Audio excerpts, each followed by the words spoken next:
কবি সুকুমার রায়ের সৎপাত্র।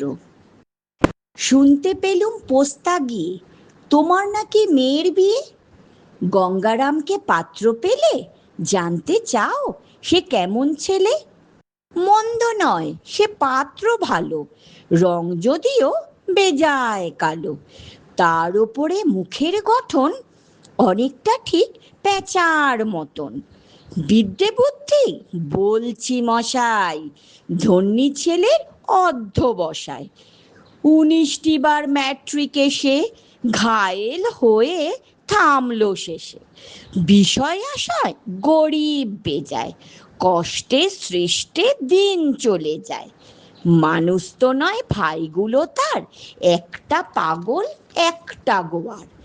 আরেকটি সে তৈরি ছেলে, জাল করে নোট গেছেন জেলে।